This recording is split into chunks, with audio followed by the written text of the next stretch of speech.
Good morning students, Ram Ram, सत श्री अकाल, आदाब। कैसे हैं भाई सब? ध्यान रख रहे हो ना अपना? चलो बिना कोई टाइम वेस्ट किए हम करते हैं वीडियो शुरू आज की।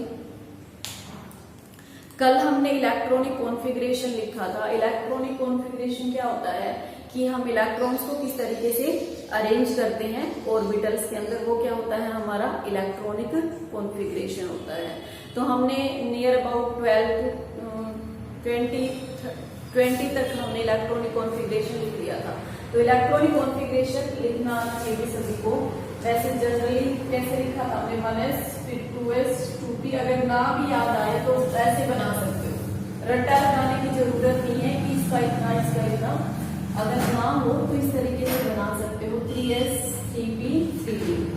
मतलब पेपर में हम अपना बना के रख लेना साइड में पहले ही 3s 3d, फिर 4s 4p 4d और 4f, फिर यहाँ पर 5s 5p और 5d और 5f, उसके बाद 6s 6p 6d 7s 7p।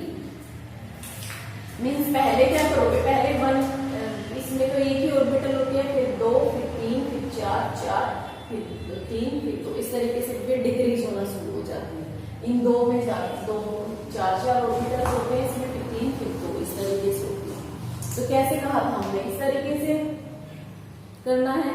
First पहले फर्स्ट, फिर इसमें क्या इसके साइड में है नहीं, इस तरीके से आएगी ना क्रॉस, तो इस तरीके से होगा बेटा। यहाँ पर कुछ नहीं, फिर यहाँ पर ऐसे, फिर यहाँ पर, फिर यहाँ पर और फिर यहाँ पर और फिर यहाँ पर और फिर यहाँ पर। हमें सीधी ही लाइन टेढ़ी लाइन बनानी है इस तरीके से, बट ये वाली लाइन कैसे होनी चाहिए, सीधी ऐसे नहीं बना दोगे कभी कभी उसको टेढ़ा कर दो, नहीं सीधा होना है, चाहे उसके अंदर से कोई सा भी एलिमेंट आए, इस तरीके से ये सीधी होनी चाहिए।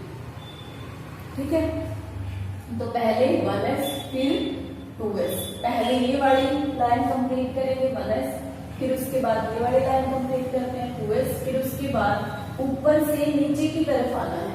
ठीक है, ऊपर से नीचे की तरफ 2s फिर 2p 3s, फिर उसके बाद 3p 4s, फिर 3d 4p 5s, फिर 4d 5p 6s, 4f 5d 6p 7s, 5f 6d 7p। ठीक है, मीन्स हमें हर लाइन में ऊपर से नीचे की तरफ आना है। ओके, तो इस तरीके से हमें कोई सा भी एटॉमिक नंबर दे दे भाई, वो उसकी मर्जी है, वो उसका जो एलिमेंट है उसका नाम भी दे सकता है। जैसे कि अगर वो ये कह दे कि तुम कॉन्फ़िगरेशन लिखो, आयरन का कॉन्फ़िगरेशन लिखो, तो वो जरूरी नहीं है कि तुम्हें उसका एटॉमिक नंबर भी बताएगा। एटलीस्ट 20 या फिर 30 तक तुम्हें एटॉमिक नंबर विद सिंबल याद होने चाहिए एलिमेंट के नाम, कि हाँ इसका ये एटॉमिक नंबर होता है, इसका ये मास नंबर होता है। ठीक है, तो जरूरी नहीं है कि तुम्हें देगा हाँ इसका ये एटॉमिक नंबर है, तो किसी का भी अगर वो एटॉमिक नंबर पूछता है तो बता दोगे। अब यहाँ पर S के अंदर मैक्सिमम 2 इलेक्ट्रॉन आते हैं, P के अंदर मैक्सिमम 6 इलेक्ट्रॉन आते हैं, D के अंदर मैक्सिमम 10 इलेक्ट्रॉन आते हैं, F के अंदर मैक्सिमम 14 इलेक्ट्रॉन आते हैं, है ना। मैक्सिमम इलेक्ट्रॉन इतने आते हैं, तो हम यहाँ पर जब तक इसमें P में 6 नहीं हो जाते तब तक हम आगे नहीं चलेंगे। इसी तरह D में जब तक 10 नहीं हो जाते तब तक हम आगे वाली ऑर्बिटल में फिल नहीं करेंगे। इसी तरह से F में जब तक 14 नहीं हो जाते तब तक हम आगे वाले में ऑर्बिटल में फिल नहीं करते हैं। 14 होने के बाद फिर हम नेक्स्ट ऑर्बिटल पे चलते हैं। तो इस तरीके से भी सबका इलेक्ट्रॉनिक कॉन्फ़िगरेशन करना है। तो वो तुम्हें एलिमेंट का नाम भी दे सकता है कि इसका इलेक्ट्रॉनिक कॉन्फ़िगरेशन लिखो, या फिर सिंपल नाम ना दे के atomic number is equal to this और write down its electronic configuration, तो उसका इलेक्ट्रॉनिक कॉन्फ़िगरेशन लिखो। तो लिख सकते हो, इलेक्ट्रॉन काउंट करते रहना कि कितने कहाँ तक आ गए, और फिर तुम्हारा गलत नहीं होगा। ठीक है, अगर इस तरीके से बना के करोगे, रट्टा लगाने की जरूरत नहीं है कि कभी रट्टा लगाने लग जाओ ऐसे ऐसे। ये थोड़ी सी जगह में बना लेना साइड में। ठीक है, बार बार जब इसकी प्रैक्टिस करोगे तो अपने आप ही याद हो जाएगा ये। तो देखो भाई, अब हमारे पास, अब हम एक कॉन्फ़िगरेशन लिखते हैं, इलेक्ट्रॉनिक कॉन्फ़िगरेशन लिखते हैं हम। क्वेश्चन आता है हमारे पास ये, बाई क्रोमियम 24 होता है एटॉमिक नंबर एंड कॉपर 29 होता है इसका atomic number, or anomalous behaviour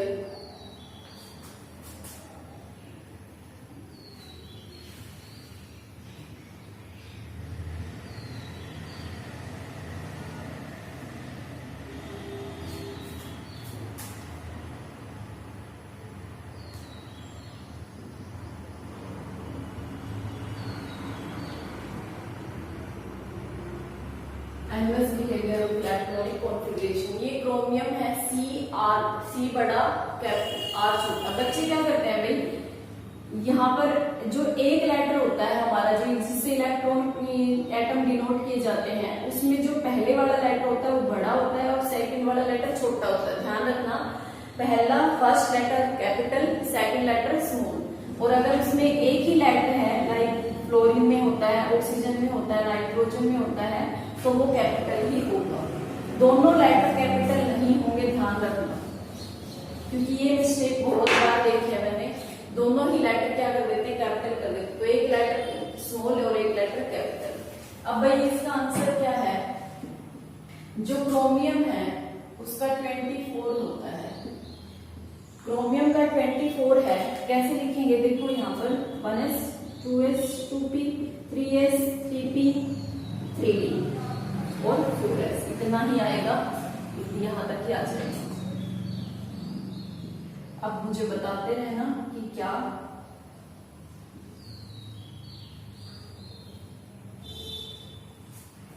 किस किस में इलेक्ट्रॉन फिल करो। 24 है क्रोमियम का एटॉमिक नंबर, 24 तक हमें फिल करनी है। तो पहले किसमें फिल करना है, 1s के अंदर, 1s के अंदर कितने होते हैं 2। फिर उसके बाद किसमें फिल करना है 2s, तो क्या हो जाएगा 2s 2। फिर उसके बाद किसमें जाएगा इलेक्ट्रॉन 2p 3s, ठीक है। 2p में कितने आते हैं मैक्सिमम 6, फिर 3s में मैक्सिमम कितने आते हैं 2 आते हैं, ये वाला कितना हो गया। उसके बाद फिर p के अंदर 3p में भी मैक्सिमम कितने आते हैं भाई 6। उसके बाद क्या आता है 4s, ठीक है, 4s2, 4s2। 3p के बाद क्या आएगा 4s आता है, और इसका आंसर हम कल कर चुके हैं कि 4s 3d से पहले क्यों आया। फिर उसके बाद किस में जाएंगे 3d के अंदर। अब ये देखना है 3d में कितने जाएंगे, कितने हो गए हैं 2 + 2 + 6 10, 10 + 12 12 और 6 18 और 20 हो गए हैं। कितने फिल करने हैं 24, तो यहाँ पर कितने आएंगे 4, क्योंकि डी में मैक्सिमम 10 आ सकते हैं, तो यहाँ पर कितने आएंगे 4 आएंगे। तो जो ये एक्सपेक्टेड कॉन्फ़िगरेशन था ना, आना तो ये चाहिए था, आना तो ये चाहिए था ना, बट जो क्रोमियम का कॉन्फ़िगरेशन होता है वो क्या आता है। देखो मैंने ये कहा था कि अगर नोबल गैस आ जाती है बीच में तो हम नोबल गैस भी लिख सकते हैं, जरूरी नहीं है हम पूरा का पूरा कॉन्फ़िगरेशन लिखें, हम नोबल गैस भी लिख सकते हैं। इससे पहले जो नोबल गैस आती है, जो लास्ट में एक नोबल गैस यहाँ पर आई है, नियोन एटॉमिक नंबर 10 पे 2 4 और 6 10 पे यहाँ तक नियोन आ गई थी। फिर उसके बाद यहाँ तक क्या आई है आर्गन, तो मैं इसको क्या लिख सकती हूँ यहाँ पर आर्गन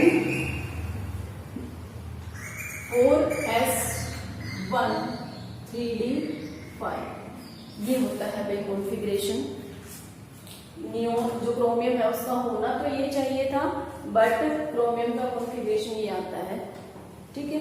सिमिलरली इसी तरीके से हम एक पहले इनका कॉन्फ़िगरेशन बताते हैं, भाई होना ये चाहिए था लेकिन है ये कॉन्फ़िगरेशन, फिर हम उसका रीजन देंगे कि ये कॉन्फ़िगरेशन क्यों आया है, दोनों का ही एक साथ बता देंगे। उसके बाद आता है copper.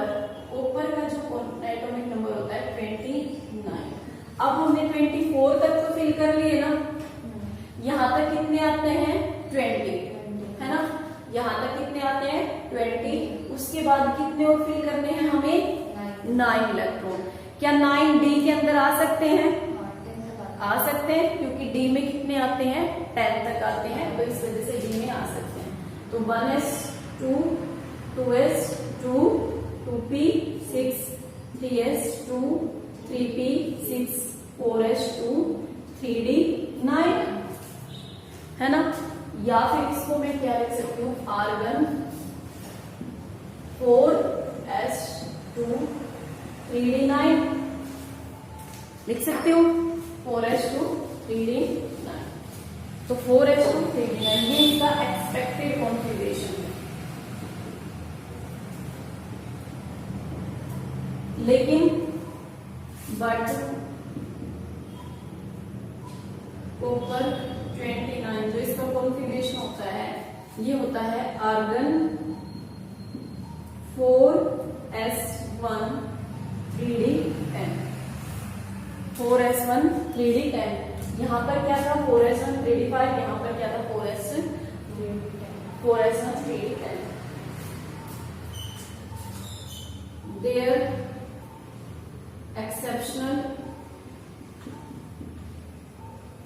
electronic configuration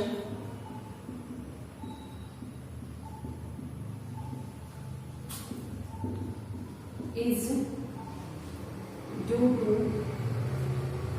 2 reasons.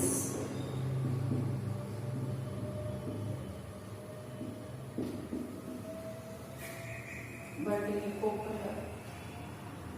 actual configuration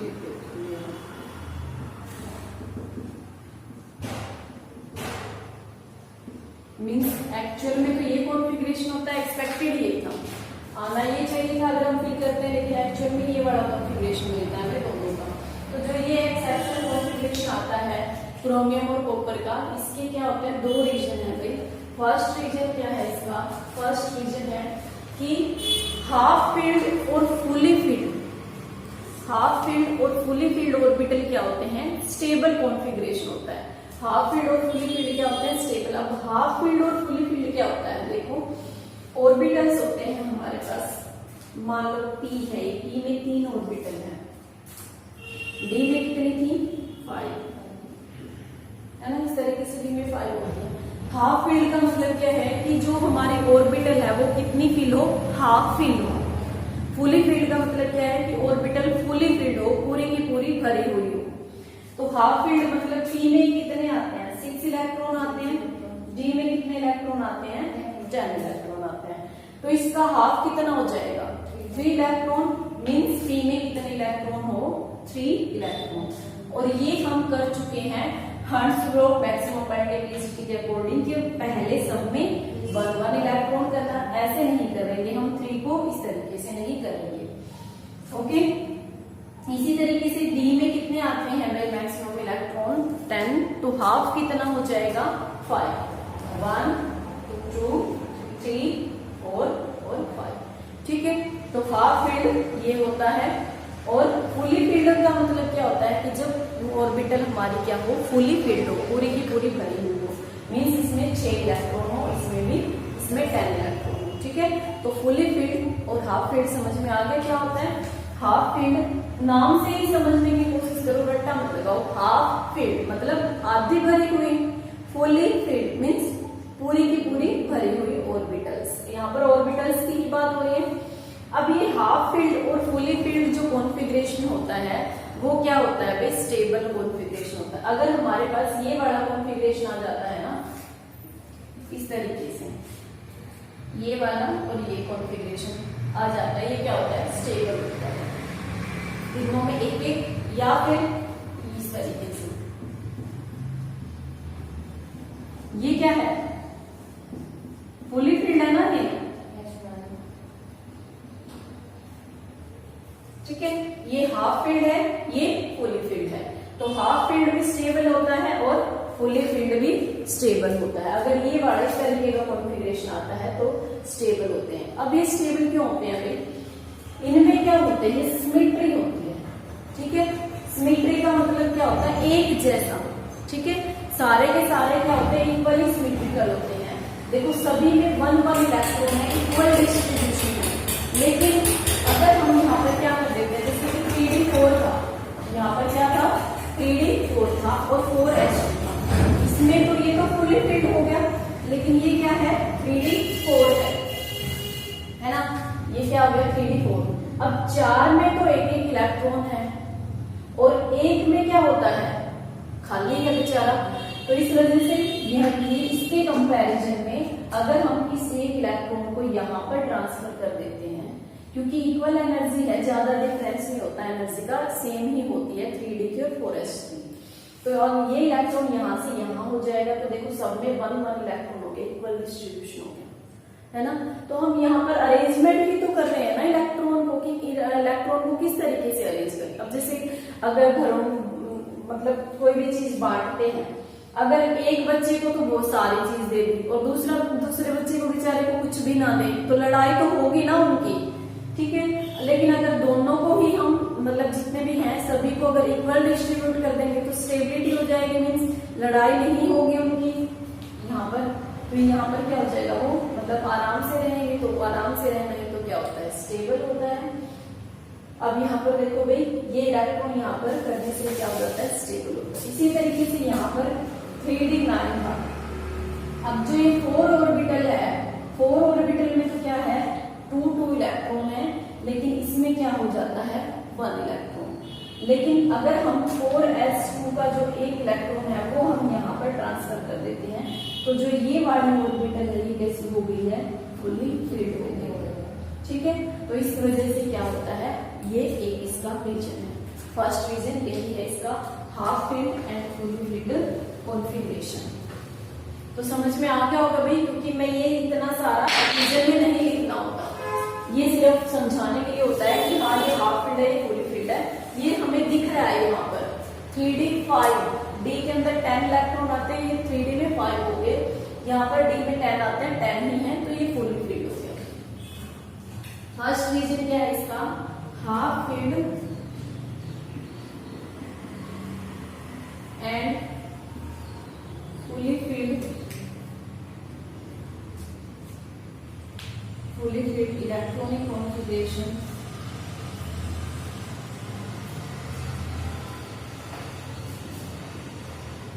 are stable due to, क्यों स्टेबल होता है वो, सिमेट्री की वजह से, due two symmetrical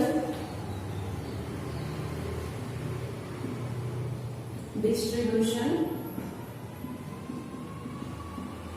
of electron. समझ में आया भाई, ठीक है, सिमेट्रिकल डिस्ट्रीब्यूशन ऑफ इलेक्ट्रॉन।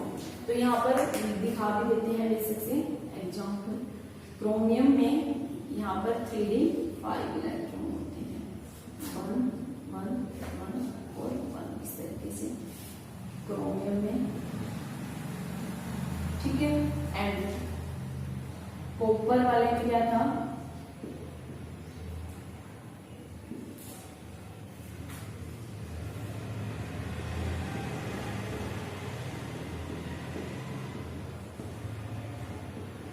ठीक है। तो ये हाफ फील्ड और फुली फील्ड बनाकर भी दिखा सकते हो।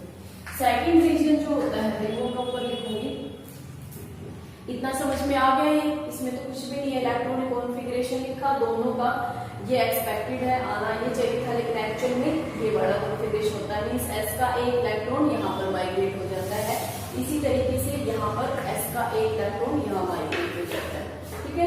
तो सेकंड जो रीजन है इसका,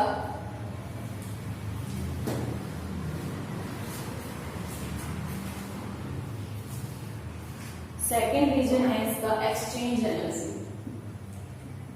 एक्सचेंज एनर्जी। ये क्या होती है, amount of energy release when electron are exchange in इस आर्म ऑर्बिटल। अगर एक ही ऑर्बिटल में इलेक्ट्रॉन एक्सचेंज करता है, अब जैसे डी है भाई, ये इलेक्ट्रॉन यहाँ से यहाँ, यहाँ से यहाँ, यहाँ से यहाँ खुद में ही एक्सचेंज, मतलब एक ही क्लास है उसी में बच्चा एक यहाँ पर भी मतलब बहुत सारे बेंच है उसमें कहीं पर भी बैठता है तो उसको अपनी जगह चेंज करने में, वो एक ही रूम में दूसरे में नहीं जाना, एक ही रूम में जब वो अपनी जगह चेंज करता है तो उस ड्यूरेशन जो अमाउंट ऑफ एनर्जी रिलीज होती है वो क्या होती है, एक्सचेंज एनर्जी होती है। तो देखो एक्सचेंज एनर्जी एग्जाम्पल से करते हैं। जो कॉन्फ़िगरेशन था 4s2 3d4, इसके लिए जो एक्सचेंज एनर्जी आती है 3d4 बनाते हैं 1 2 3 1 2 4 इलेक्ट्रॉन ही है ये। तो इसमें इलेक्ट्रॉन कैसे एक्सचेंज कर सकता है, एक दूसरे की जगह रिप्लेस ही तो कर सकते हैं हम, ऐसा नहीं है कि जहां पर वैकेंट है वहां पर बैठना है, एक्सचेंज होना चाहिए। इससे वो ये हिमांशु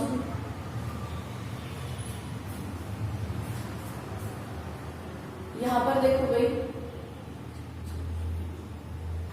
एक्सचेंज, अब ये इलेक्ट्रॉन इसके साथ एक्सचेंज कर सकता है, फिर ये इलेक्ट्रॉन इसके साथ भी एक्सचेंज कर सकता है और ये इलेक्ट्रॉन इसके साथ भी एक्सचेंज कर सकता है। तो इस फर्स्ट इलेक्ट्रॉन के कितने एक्सचेंज हुए, फर्स्ट इलेक्ट्रॉन इसके साथ, इसके साथ और इसके साथ, तो फर्स्ट इलेक्ट्रॉन के कितने एक्सचेंज हुए भाई 3 एक्सचेंज। अब सेकंड इलेक्ट्रॉन ने इसके साथ तो एक्सचेंज कर लिया, फिर ये इसके साथ एक्सचेंज कर सकता है और ये इसके साथ, तो इसके कितने एक्सचेंज हुए 2 एक्सचेंज। अब ये वाला इलेक्ट्रॉन इसके साथ तो एक्सचेंज हो चुका है, इसके साथ भी हो चुका है, सिर्फ इसके साथ रहता है तो ये हो गया। तो कितने एक्सचेंज हुए 1, तो टोटल एक्सचेंज कितने हो गए भाई, यहाँ पर लिख देते हैं हम टोटल एक्सचेंज कितने आए 3 + 2 + 1 कितने हैं 6। अब हम करते हैं 3d5 अगर आता है तो 4s1 3d5, तो 3d5 के लिए कैसे लिखो 1 2 3 4 5, ये 3d5 है। तो इसमें कितने एक्सचेंज होंगे, ये इलेक्ट्रॉन इसके साथ, इसके साथ, इसके साथ और इसके साथ, तो कितने एक्सचेंज हो गए भाई, इस इलेक्ट्रॉन के 1 2 3 4 कितने एक्सचेंज हुए इसके, टोटल एक्सचेंज, टोटल एक्सचेंज कितने हुए इसके 4। अब ये वाला इलेक्ट्रॉन इसके साथ तो एक्सचेंज हो चुका है, इसके साथ 1 2 और 3 कितने एक्सचेंज हुए 3, और ये इसके साथ 1 2 कितने एक्सचेंज हुए 2 और ये 1, तो टोटल एक्सचेंज कितने हो गए 10। ठीक है, तो नंबर ऑफ एक्सचेंज किसमें ज्यादा है, इसके अंदर जितने ज्यादा एक्सचेंज हो सकते हैं उतना ही ज्यादा क्या होती है stability. As number of exchange increase then stability increase. ठीक है, तो स्टेबिलिटी क्या होती है भाई इंक्रीज होती है। ओके, तो जितने ज्यादा एक्सचेंज होंगे स्टेबिलिटी उतनी ही ज्यादा होगी। ओके, तो एक्सचेंज के अकॉर्डिंग भी ये वाला ज्यादा अनस्टेबल है इसके कंपैरिजन में, और हाफ फील्ड और फुली फील्ड, तो 2 आंसर है इसके स्टेबिलिटी के, हाफ फील्ड और फुली फील्ड, और सेकंड इज एक्सचेंज एनर्जी। ठीक है, तो इसमें एक्सचेंज ज्यादा दिख रहे हैं, इसमें कम एक्सचेंज है, तो इस वजह से, और हर चीज क्या होती है स्टेबल होना पसंद होती है ना। अब जैसे हम है भाई हमारे जो डेली लाइफ है उसमें स्टेबिलिटी का मतलब क्या होता है, पैसे अमीर होना। ठीक है, तो यहाँ पर क्या होता है ये स्टेबल कॉन्फ़िगरेशन, और हर चाहे कोई भी हो, एटम हो, मॉलिक्यूल हो, इलेक्ट्रॉन हो, वो क्या होता है स्टेबल होना पसंद करता है। उसके बाद एक लास्ट छोटा सा टॉपिक है नंबर ऑफ नोड निकालने का, नंबर ऑफ नोड निकालने का। नोड क्या होता है, हमने किया था जहां पर प्रोबेबिलिटी ऑफ इलेक्ट्रॉन क्या होती है 0, नोड क्या होता है प्रोबेबिलिटी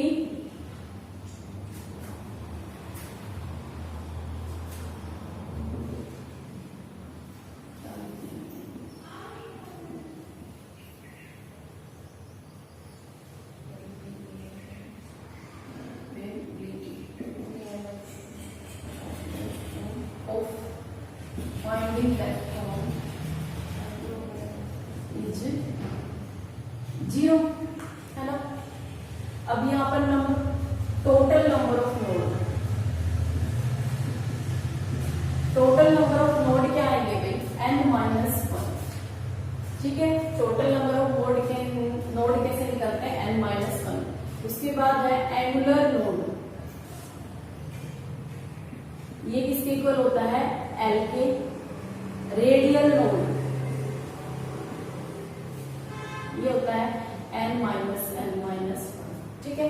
n और L की वैल्यू तुम्हें पता ही है कि क्या होती है। मान लो जैसे 2p के लिए पूछता है कि 2p में टोटल नोड कितने होंगे, तो 2p के अंदर टोटल नोड कितने होंगे, p के लिए n इसकी वैल्यू क्या है 2p के लिए 2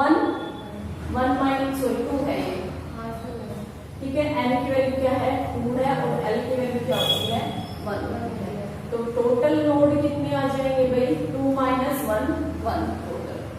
और एंगुलर नोड कितने होते हैं हमारे पास, जितनी भी l की वैल्यू होती है 1, l की वैल्यू 1 है तो 1। रेडियल नोड कितने आएंगे यहाँ पर, n कितना है 2 है, l कितना है 1 है, -1 2 - 1 0। यहाँ से भी देख सकते हो angular node plus radial node is equal to total node, तो 1 + 0 1, ठीक है। तो इस तरीके से तुम किसी का भी नोड निकाल सकते हो।